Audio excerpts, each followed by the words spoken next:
Hello friends, आज इस video में हम लोग जानेंगे एंटीबायोटिक के बारे में, जो कि एक पेनिसिलिन ग्रुप की एंटीबायोटिक है, जो है एमोक्सिसिलिन एंड पोटेशियम क्लोविनोनेट एसिड का कॉम्बिनेशन।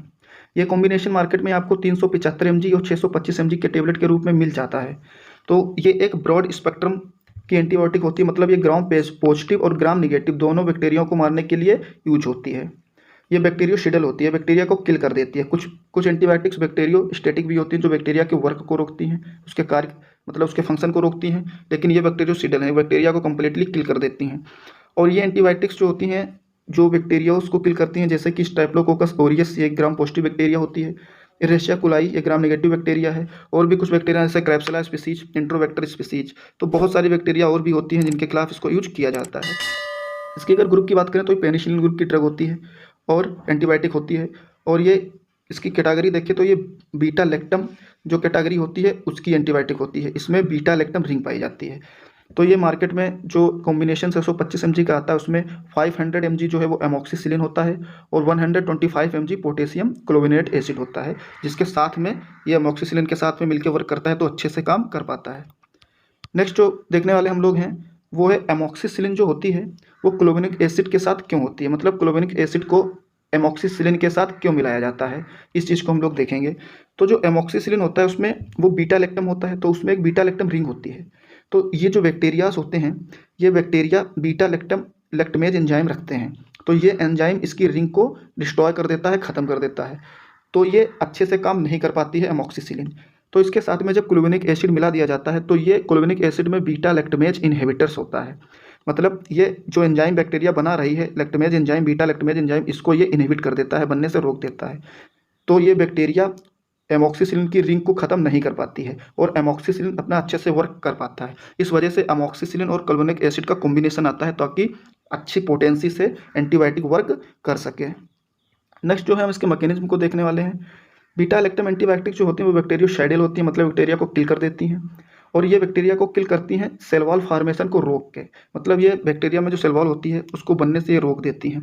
क्योंकि ये जो एमोक्सिसिलिन होता है ये कोवेलेंट बॉन्ड बना लेता है जो पेनिसिलिन बाइंडिंग प्रोटीन्स होती हैं बैक्टीरिया में उनके साथ में, और इस वजह से बैक्टीरिया अपनी सेल वॉल को नहीं बना पाती है और वो किल हो जाती है।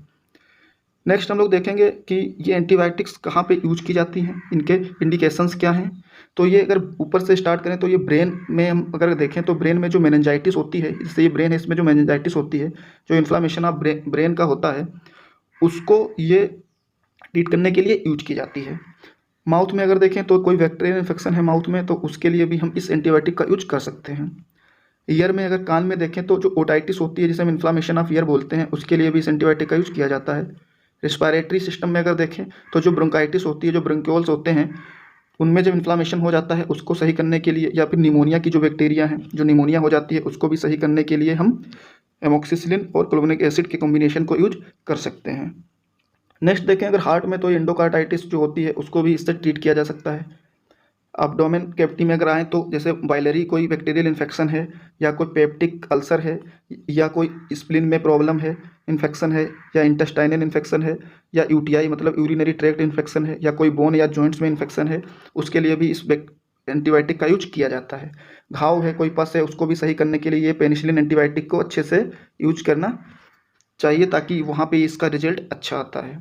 अगर इनकी ब्रांड नेम की बात करें कि ये मार्केट में किस ब्रांड नेम से आती हैं, तो जो कुछ पॉपुलर ब्रांड हैं उनको हम उनकी बात करने वाले हैं, जैसे कि एगुमेंटिन 625 375 दोनों डोज में ये मार्केट में आती हैं। ये बहुत ही पॉपुलर और फेमस ब्रांड है इसकी एगुमेंटिन 625। इसमें एमोक्सिसिलिन और पोटेशियम क्लोविनिक एसिड होता है, जो कि वही जो कॉम्बिनेशन मैंने आपको बताया था, एमोक्सिलिन 500 mg और 125 mg क्लोविनोनेट एसिड होता है इसमें। नेक्स्ट जो है वो है एमोक्सिक्लेव 625। ये भी काफ़ी पॉपुलर होती है, एमोक्सिक्लेव 625 के नाम से मार्केट में आती है। इसमें भी सेम रेशियो सेम कॉम्बिनेशन होता है, इसको भी काफ़ी यूज किया जाता है। नेक्स्ट है एक मॉक्सिकाइंड सी भी आती है, इसमें भी यही एमोक्सिसिलिन पोटेशियम क्लोविनेट एसिड होता है, मॉक्सिकाइंड के नाम से ये आती है। ये भी मेन काइंड कंपनी की है, ये भी बहुत ज़्यादा यूज की जाती है, बहुत ही पॉपुलर ड्रग है। नेक्स्ट देखते हैं इसके साइड इफ़ेक्ट की। साइड इफ़ेक्ट की बात करें तो ये डायरिया काज कर सकती है। डायरिया का मतलब ये होता है कि जो एंटीबायोटिक्स होती हैं वो आप जब इनको खाएंगे तो वो आपके इंटेस्टाइन में जाएंगी, और इंटेस्टाइन में बहुत सारी बैक्टीरिया, लगभग 500-600 सैकड़ों बैक्टीरिया होती हैं, तो उन बैक्टीरियाओं को भी ये ख़त्म करने लगता है। तो इंटेस्टाइन का फ्लोरा डिस्टर्ब हो जाता है, उस वजह से उसकी मोटिलिटी डिस्टर्ब हो जाती है और डायरिया हो जाती है। तो इसका साइड इफेक्ट इस डायरिया भी हो सकता है। और नौजिया वॉमिटिंग भी देखी जा सकती है, इसमें आपको उल्टी भी आ सकती है या आपका जी मिचलाना महसूस होना, उल्टी जैसा महसूस होना हो सकता है। स्किन पे रेसेस आ सकते हैं, ईचिंग भी महसूस हो सकती है और डिफ़िकल्टी ब्रीदिंग जैसी भी कंडीशंस आ सकती हैं। इसलिए आपको इनमें से कोई भी दवाई अपने मर्ज़ी से नहीं लेनी है, आपको डॉक्टर की सलाह पर, उसके प्रिस्क्रिप्शन पर ही लेनी है। अगर इसकी डोज़ की बात करें तो उसमें 2 डोज़ों में बात करेंगे, एक लोअर डोज़ की और एक हायर डोज़ की। जो इसका लोअर डोज़ होता है वो 20 से 40 mg पर केजी पर डे होता है। यानी अगर बात करें कि एमॉक्सिसिलिन 4 रेशियो में होगी तो उसके साथ में 1 रेशियो में होगी क्लोबेनिक एसिड। यानी कि अगर 25 mg एमॉक्सिसिलिन है तो 5 mg जो है उसमें क्लोबेनिक एसिड होगा। तो इसकी अगर लोअर डोज की बात करें तो ये 25 से 40 mg होती है और इसको 3 बार दिन में लिया जाएगा। ये 3 डिवाइडेड डोज में इसको डिवाइड करेंगे।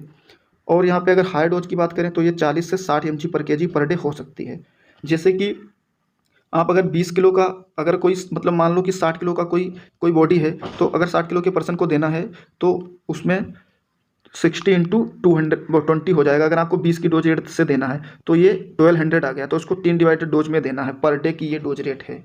और अगर आपको ट्वाइस देना है तो आप 7:1 में इसको लेंगे, 25 से 45 mg पर केजी पर डे ले सकते हैं। और हायर डोज में अगर देखें तो 45 से 70 mg पर केजी पर डे इसको यूज किया जा सकता है। अगर चिल्ड्रंस में देखें तो इसको 20 mg एमॉक्सिसिलिन और 5 mg क्लोबेनिक एसिड जो होता है वो होता है पर डे पर केजी पर डे, ये इसको चिल्ड्रंस में यूज किया जाता है। तो फ्रेंड्स, आगे की जो वीडियो है वो भी पेनिसिलिन ग्रुप पे, जैसे कि एक एम्पिसिलिन एंटीबायोटिक होती है उस पे आएगा। तो प्लीज़ आप चैनल पे नए हैं तो प्लीज़ चैनल को सब्सक्राइब कर लें, इससे आपको नोटिफिकेशन मिल जाएगा और हमारी हेल्प हो जाएगी। और वीडियो को जितना हो सके लाइक और शेयर कर दें। Thank you.